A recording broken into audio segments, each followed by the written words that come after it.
बच्चे की माँ उस शैतान का पीछा करने लगती है। हे शैतान, मुझे मेरा बेटा वापस कर दो जो तुमने मुझसे चुरा लिया था। ठीक है, पहले तुम्हारे इन दोनों बेटों का मुकाबला होगा। एक बार की बात है, अचानक से एक मैस्टिक्स वाला शैतान एक गांव में आ जाता है और एक साधु का रूप धारण कर लेता है। भिक्षाम देही, भिक्षाम देही। अरे कोई मुझे खाने के लिए कुछ दे दो, कई दिनों से मैंने कुछ भी नहीं खाया। तभी उस साधु की नजर एक घर में खेल रहे छोटे से बच्चे पर पड़ती है। साधु उस बच्चे के पास जाता है और उसे उठा लेता है और उसे उठाकर जाने लगता है। तभी उस बच्चे की गर्भवती माँ घर से बाहर आ जाती है और साधु को ऐसा करता देख जोर जोर से चिल्लाने लगती है। छोड़ दो मेरे बच्चे को। ये सब तुम क्या कर रहे हो? कहाँ लेकर जा रहे हो मेरे बच्चे को? तभी वह साधु अपने असली रूप में आ जाता है और अपने मैस्टिक्स पर बैठकर वहां से चला जाता है। बच्चे की माँ उस शैतान का पीछा करने लगती है।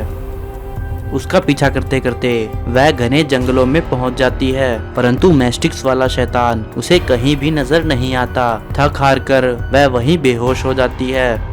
कुछ समय बाद वह एक बच्चे को जन्म देती है। भूख लगने के कारण वह बच्चा रोने लगता है।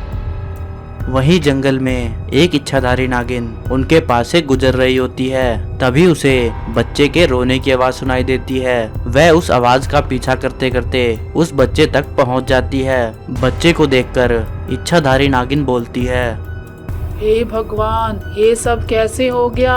लगता है ये औरत मर गई है। अब इस बच्चे को कौन पालेगा? यहाँ इस जंगल में तो बहुत सारे भयानक जंगली जानवर हैं। अब मुझे ही कुछ करना होगा। मैं इसे लेकर गांव में जाती हूँ और वहाँ इसे पाल पोस कर बड़ा करूँगी। इच्छाधारी नागिन एक साधारण मनुष्य का रूप धारण कर लेती है और उस बच्चे को लेकर गांव में रहने लगती है। वह उस बच्चे का नाम वीर रखती है। जल्दी ही वह बच्चा बड़ा हो जाता है और पढ़ लिख कर होशियार हो जाता है। उधर उस बच्चे की माँ जो बेहोश हो गई थी, वह हर रोज अपने बच्चे को ढूंढने के लिए जंगल में जाती रहती थी।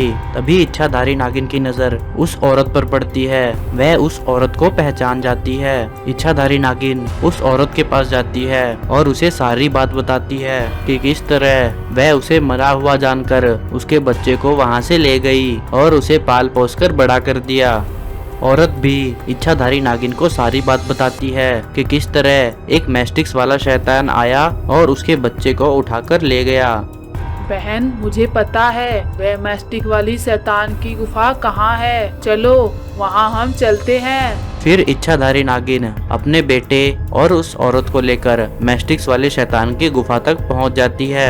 वहां जाकर वह देखते हैं कि औरत के बच्चे को मैस्टिक्स वाले शैतान ने पाल पोसकर एक शैतान बना दिया है और वह अपनी माँ को भूल चुका है। वह औरत बोलती है, हे शैतान, मुझे मेरा बेटा वापस कर दो जो तुमने मुझसे चुरा लिया था।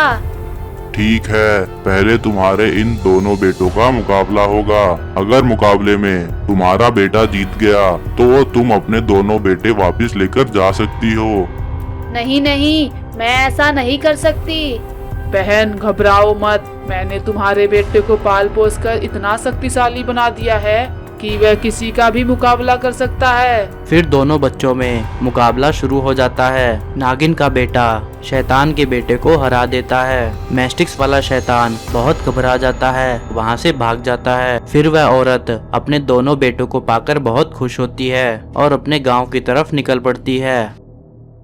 एक बार की बात है, एक गांव में एक चुड़ैल मछलियां बेच रही थी। मछली ले लो मछली, ताजा रसीली मछली ले लो। एक बार खाओगे तो बार बार मेरे पास आओगे। ताजा ताजा मछली ले लो। तभी रामू उस चुड़ैल के पास जाता है और बोलता है, अरे मछली वाली, ये मछलियाँ कैसे दी? 10 रुपए किलो बाबूजी, 10 रुपए किलो। अरे नहीं, यह तो बहुत महंगी है। मुझे तुम सस्ते वाली मछली दिखाओ। बाबूजी, अगर आपको सस्ती मछलियाँ लेनी है तो आपको मेरे खेत में चलना होगा। मेरे पास एक मछली वाला खेत है। मछलियाँ तो तालाब में होती हैं। ये खेतों में मछलियाँ कब से होने लगी? नहीं बाबूजी, अगर आप चाहे तो मेरे साथ चल के देख ले। तभी रामू उस चुड़ैल के साथ उसके खेत की तरफ निकल पड़ता है। वहां जाकर रामू देखता है कि उस चुड़ैल के खेत में तो बहुत सारी मछलियां हैं। रामू वह मछलियां देखकर बोलता है, अरे वाह, ये तो खेत में मछलियाँ हैं। मुझे जल्दी से 2 किलो दे दो। तभी वह चुड़ैल रामू को एक मछली में बदल देती है और फिर उस मछली को खेत में लगा देती है और बोलती है, मेरे पास बहुत सारी मछलियाँ हो गई है। अब मैं जल्दी ही अपनी सेना बनाऊंगी और इस संसार पर राज करूंगी। ऐसा कहकर वह फिर से मछलियां बेचने के लिए गांव की तरफ निकल पड़ती है। जब वह गांव में मछलियां बेच रही होती है तभी दूसरी तरफ एक चुड़ैल उसके खेत में आ जाती है और इतनी सारी मछलियों को देखकर वह बहुत खुश हो जाती है और बोलती है, इतनी सारी मछलियाँ, इन्हें ले जाने के लिए तो मुझे मेरा विशाल जादुई नारंगी ट्रैक्टर लाना होगा। ऐसा कहकर वह अपनी सारी मछलियां उस नारंगी ट्रैक्टर में भर लेती है और उन्हें लेकर अपनी गुफा में चली जाती है।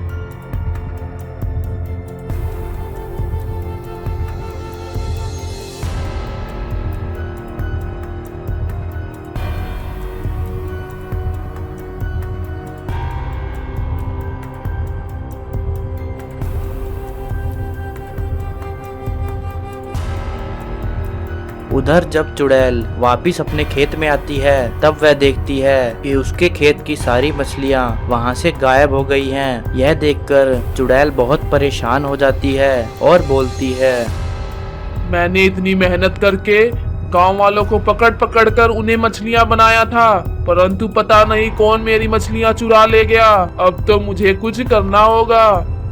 तभी एक बाज चुड़ैल के पास आता है और बोलता है, चुड़ैल चुड़ैल, मुझे पता है तुम्हारी मछलियाँ कौन चुरा कर ले गया है। जल्दी बताओ कौन चुरा ले गया उन्हें।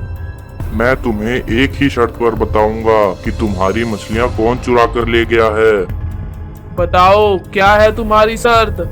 तुम्हें मुझे इंसान का रूप देना होगा। कई सालों से बाज के रूप में रहकर मैं बहुत थक गया हूँ। मैं कुछ दिन इंसान बनकर जीना चाहता हूँ। ठीक है, मैं तुम्हें वचन देती हूँ कि मैं तुम्हें ठीक कर दूंगी। तुम्हारी सारी मछलियों को एक गुफा वाली चुड़ैल अपने ट्रैक्टर में भरकर अपनी गुफा में ले गई है।